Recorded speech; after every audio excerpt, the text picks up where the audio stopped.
Assalamualaikum warahmatullahi wabarakatuh. Sekarang kita masuk ke akulturasi dalam bidang seni rupa dan juga seni ukir. Oke, sebelum budaya India datang ke Indonesia, masyarakat Indonesia ini sudah memiliki kemampuan untuk membuat lukisan atau gambar pada dinding-dinding gua. Jadi lukisan tertua yang ada di dinding gua ini ditemukan di sebuah gua di daerah Kabupaten Maros, Sulawesi Selatan. Penelitian ini dilakukan oleh seorang Dr. Maxim Aubert. Dia merupakan wakil dari Griffith University Australia. Dia menyimpulkan bahwa gua purba di Maros ini lukisannya sudah berusia 38 sampai 40 ribu tahun yang lalu. Dan hal ini dapat disimpulkan kalau lukisan di Gua Purba di Maros ini merupakan lukisan tertua yang ada di dunia. Hal ini menunjukkan bahwa sejak masa praksara masyarakat Indonesia ini sudah memiliki kebiasaan menggambar ataupun melukis hal-hal yang ada di sekitar tempat tinggalnya. Nah, dengan datangnya pengaruh India ini akhirnya membuat kehidupan seni rupa dan juga seni ukir masyarakat Indonesia semakin berkembang. Kita bahas satu persatu apa saja hasilnya. Yang pertama adalah patung atau arca. Masyarakat Indonesia ini sudah mengenal yang namanya seni pahatan batu yang berukuran besar, di mana seni ini sudah berkembang sejak zaman Megalitikum. Megalitikum adalah zaman batu besar ya. Beberapa hasil kebudayaan Megalitikum contohnya adalah menhir dan juga sarkofagus. Hal ini bisa menunjukkan kalau masyarakat Indonesia ini sudah memiliki kemampuan untuk membuat pahatan batu yang rumit. Karena kan harus membuat pahatan di batu-batu yang besar ya. Pahatan menhir ini juga menunjukkan masyarakat Indonesia sudah memiliki kebiasaan untuk membuat patung dalam bentuk manusia yang digunakan untuk persembahan. Sejak datangnya pengaruh Hindu-Buddha, ini semakin kompleks atau semakin rumit, di mana dibuatlah yang namanya arca, di mana arca-arca ini digunakan untuk melengkapi bangunan candi dan dibuat dengan menggunakan batu. Secara umum terdapat dua bentuk arca. Yang pertama adalah trimatra. Trimatra ini adalah kalau bisa dibilang sekarang tuh kayak patung tiga dimensi, di mana trimatra ini adalah patung utuh yang menggambarkan tiga sosok ya, ada sosok dewa, sosok manusia, dan juga sosok binatang. Yang kedua ada arca yang lainnya adalah bentuk setengah trimatra. Trimatra ini adalah seperti patung dua dimensi, karena trimatra ini biasanya digambar di relief-relief candi. Oke, patung berbentuk trimatra ini biasanya disimpan di dalam candi, yang digunakan untuk penghormatan terhadap raja yang sudah meninggal. Patung raja ini tidak ditampilkan seperti aslinya, tetapi menyerupai dewa ataupun dewi tertentu yang identik dengan raja yang bersangkutan. Jadi, ketika kita memahat patung raja ini bukan pakai wajah asli, tapi pakai wajah dewa. Karena apa? Karena kan dipercaya raja itu merupakan keturunan dewa. Jadi yang digambar adalah wajah dewanya, bukan wajah asli si rajanya. Oke, beberapa contoh patung raja yang digambarkan seperti dewa-dewi ini seperti contohnya adalah patung Kendedes, di mana patung Kendedes dari kerajaan Singosari ini diwujudkan sebagai Dewi Prajna Paramita yang merupakan lambang dari dewi kesempurnaan ilmu. Yang kedua, ada patung Erlangga. Ini dari kerajaan Medang Kamulan, ini diwujudkan sebagai Dewa Wisnu yang sedang menunggang burung Garuda.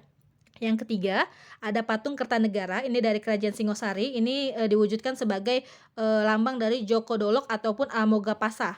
Yang keempat, ada patung Kertarajasa atau Raja Raden Wijaya dari kerajaan Majapahit, ini diwujudkan sebagai Harihara yang merupakan lambang penyatuan antara Dewa Shiva dan juga Dewa Wisnu. Itu untuk patung-patung di dalam agama Hindu.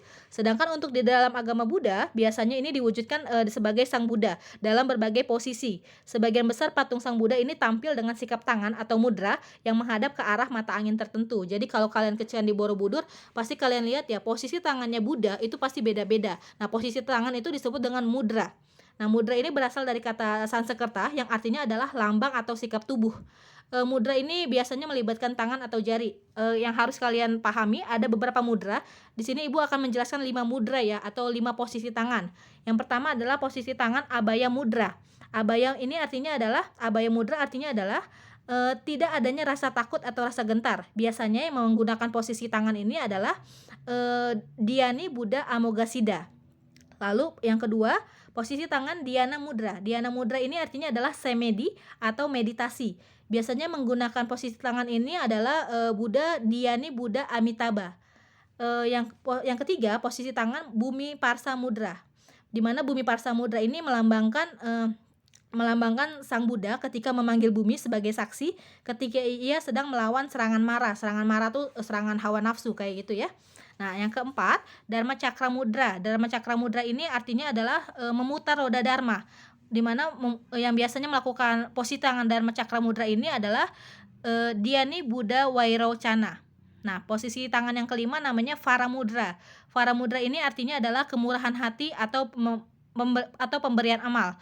Biasanya melakukan posisi tangan Varamudra ini adalah Dhyani Buddha Ratna Sambawa. Oke, itu untuk yang Buddha. Sekarang kita masuk ke relief. Apa itu relief? Relief itu merupakan salah satu unsur candi yang ada di Indonesia, di mana relief itu artinya adalah gambar timbul yang menempel pada dinding candi. Relief ini sebenarnya bukan cuma gambar, tetapi ada makna juga di dalamnya yang berisi tentang ajaran agama, kehidupan sehari-hari, serta kisah-kisah para dewa.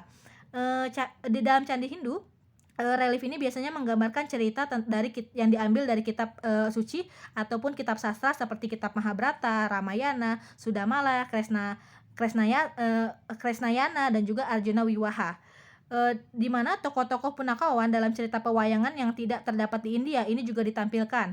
Contohnya relief yang mengisahkan cerita Ramayana ini ada di Candi Prambanan. Sementara itu untuk candi-candi Buddha ini biasanya bukan kisah-kisah dongeng, tetapi merupakan yang direliefkan atau yang digambarkan di dalam relief itu adalah kisah hidupnya Sang Buddha atau kisah hidupnya Siddhartha Gautama. Oke. Keberadaan relief ini pada Candi Jawa Tengah ini berbeda sama Candi Jawa Timur ya. Kalau relief di Candi Jawa Tengah ini biasanya mereka memiliki karakter berupa manusia, hewan dan tumbuhan. Jadi kalau di Candi Jawa Tengah ini real gitu, manusianya ada, hewannya ada, tumbuhannya ada. Dan juga reliefnya ini bersifat natural, artinya pahatan objek ini tidak jauh berbeda dengan bentuk aslinya. Jadi bukan gambar hayalan, tapi kalau gambar manusia ya bentuknya seperti manusia. Sementara itu kalau di Candi Jawa Timur ini gambarnya lebih pipih, karena kan kalau Candi Jawa Timur ini terbuatnya dari batu bata, jadi mereka nggak bisa memahat lebih dalam. Sedangkan kalau di Candi Jawa Tengah kan dari batu andesit, jadi mereka bisa memahat dengan lebih dalam gitu. Jadi kalau dipegang Candi Jawa Timur itu reliefnya pipih, nggak terlalu terasa dengan tangan. Sedangkan kalau Candi Jawa Tengah itu bisa dirasa karena gambarnya lebih timbul. Nah, kalau di Candi Jawa Timur ini selain bentuk pipih, gambarnya adalah gambar wayang kulit. Jadi bukan seperti gambar aslinya, di mana para ahli menyebutkan perbedaan karakter tersebut itu merupakan wujud dari perkembangan budaya lokal yang lebih dominan daripada budaya India. Sedangkan kalau di Jawa Timur itu lebih lokalnya adalah budaya yang lebih mendominasi adalah budaya lokal. Oke, selanjutnya ada Makara. Makara ini merupakan makhluk dalam mitologi Hindu-Buddha, di mana makhluk ini merupakan wujud dari seekor binatang laut besar yang diidentikan dengan buaya, hiu, dan juga lumba-lumba. Binatang tersebut akhirnya menjadi motif yang lazim digunakan dalam arsitektur India dan juga Jawa. Makara biasanya dipajang pada pintu gerbang candi atau keraton, di mana pemajangan makara ini bertujuan untuk menolak sifat buruk agar tidak masuk ke dalam bagian candi yang sakral dan juga suci. Jadi kayak penjaga gitu ya. Nah, contohnya pada Candi Muara Jambi, di mana pada Candi Muara Jambi ini terdapat makara yang dipadukan dalam bentuk hewan mitologi gabungan antara gajah dan ikan. Tetapi penggambaran bentuk hewan tersebut diwujudkan dalam bentuk pola hias tanaman sulur-suluran. Jadi ada hiasan-hiasannya. Oke, sekarang kita masuk ke akulturasi yang ketiga, yaitu dalam seni pertunjukan. Untuk seni pertunjukan ini, yang kita bahas yang pertama adalah wayang ya. Oke, seni wayang menurut J.L.A. Brandes ini merupakan salah satu kebudayaan asli masyarakat Indonesia, di mana Brandes ini berpendapat bahwa wayang ini telah berkembang di Indonesia sejak masa praaksara, di mana masa praaksara wayang ini merupakan seni pertunjukan yang berkaitan dengan fungsi magis religius, yaitu sebagai bentuk upacara pemujaan kepada arwah nenek moyang yang disebut dengan hyang. Kedatangan arwah nenek moyang ini diwujudkan dalam bentuk bayangan dari sebuah wayang. Jadi kalau main wayang kan biasanya ada bayangannya kan. Nah, bayangan itu diperkirakan sebagai lambang atau roh nenek moyang yang datang. Nah, lakon wayang pada masa praaksara ini lebih sering bercerita tentang kepahlawanan dan juga petualangan nenek moyang seperti cerita Dewi Sri atau Murwakala. Dewi Sri ini Dewi Kesuburan ya. Sementara itu, sejak masuknya pengaruh Hindu-Buddha, pertunjukan wayang dimodifikasi bukan cuma tentang kehidupan nenek moyang, tetapi juga membawakan cerita dari India seperti kisah-kisah Ramayana dan juga kisah Mahabharata. Meskipun demikian, tokoh yang dimainkan tidak hanya berasal dari cerita asli di India, tetapi juga mengikut sertakan tokoh-tokoh lokal. Jadi kita membuat tokoh lokal kita sendiri. Contohnya adalah tokoh Punakawan, di mana Punakawan ini terdiri dari Semar, Gareng, Petruk, dan juga Bagong. Oke.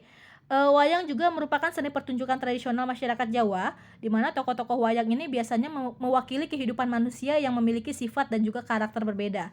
Tokoh wayang juga tidak hanya menggambarkan sosok Brahmana dan Satria, tetapi juga sosok yang mewakili raksasa.